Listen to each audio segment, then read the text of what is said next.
You know, no lip gloss, no nothing. A little bit of Vaseline.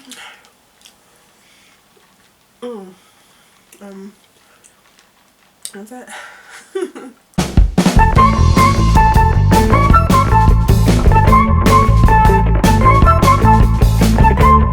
Anyway, I'm 40 weeks today. It's April 25th. It is about 11:30 p.m. And I figured, you know what?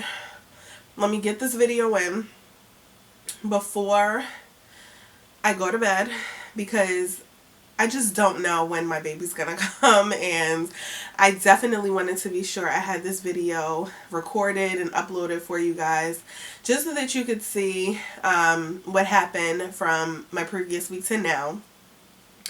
And yeah, I didn't want to go from my 39th week update to then labor and delivery knowing that I hit 40 weeks.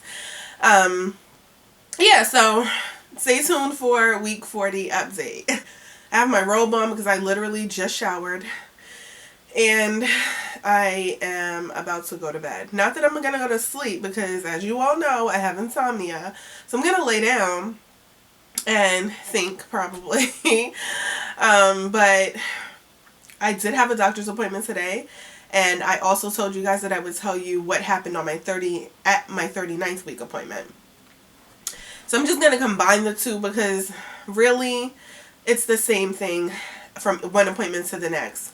They checked the baby's heart rate, which was in the 140s. They measured my belly, which last time at the 39th week update, she measured me at 37 weeks, but she said that it was because the baby had dropped so low into my pelvis, which I guess. But today I measured at 40 weeks on the nose. So, I mean 40. So, I mean, I don't know. I don't think she measured properly last time, but whatever. Baby's heart rate is great. As far as the pup, that itching that I've been experiencing, it's not as bad anymore. My blood pressure, urine, everything was good at the 39th week update, but when I did go today, my blood pressure was a little elevated. Excuse me, the first time they took it. But then they retook it, and it was absolutely fine. They believe that it was because I had on more clothing than I should when they're taking your blood pressure. So everything was fine with that. She actually measured touched on my belly and said, "Oh, I think the baby's going to be around 7.5 pounds. This is just a rough estimate." I'm like, okay. And then she also said that I was still only 0.5 centimeter dilated when she went in and did the internal exam. But the baby's head was right there, and it was the most painful exam ever. She said that she was pulling my cervix toward her. My cervix is so high up, and that was so painful. It was so painful. So she said that she was pulling it up, and she was trying to see if she would be able to sweep my membrane, but she couldn't. And that was at today's appointment. The 39th week appointment, still 0.5 centimeter. She said she couldn't do anything. And she said that, unfortunately some babies are just shy, and they take their time, and the due date is just an estimate. So don't get too hung up on that. But she did say that if I didn't go into labor from that point to this last appointment that I had, that they would be contacting me to schedule an induction. It's here. I didn't want to be scheduled to be induced, because that just put a real eerie feeling inside of me. I want to go the whole natural route. I don't want to be induced. I want my water to break. I don't want to have to take Pitocin or anything like that. I don't want to put myself in a position where I could have a C-section, because I don't want a C-section. I want to, give birth naturally, vaginally. And the fact that I've been scheduled for an induction, because I have been scheduled at this point, is so disappointing to me. And like I said, I tried everything under the sun, so it's not like I didn't try all these natural ways to induce. I've tried everything, so I'm just like, you know what? I have pretty much a week at this point, because I'll be induced next week.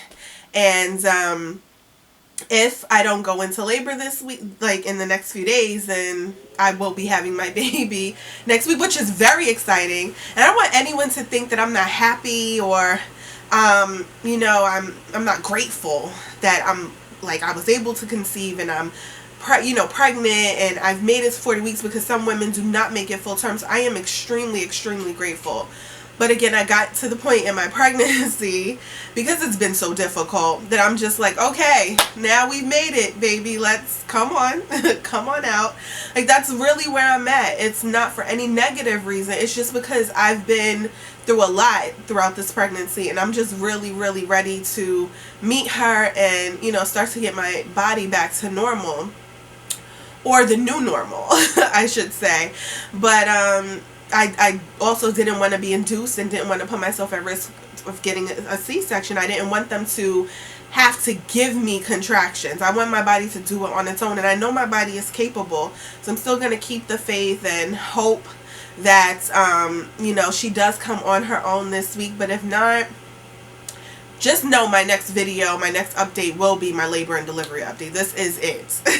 There will not be any more updates after this until you see my labor and delivery update. So that's where I'm at with it.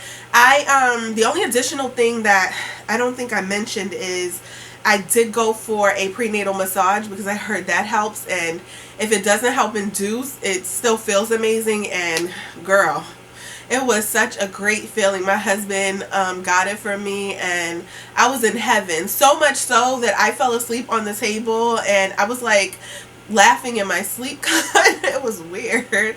But my mom and sister and niece have told me that lately I've been like kind of talking in my sleep and laughing in my sleep. I don't know. This baby has me like doing the most. But I was definitely in heaven during that massage, and still it didn't, cause anything to happen with regards to them hitting pressure points and helping to induce me naturally, but it felt amazing. So yeah, I was happy about that.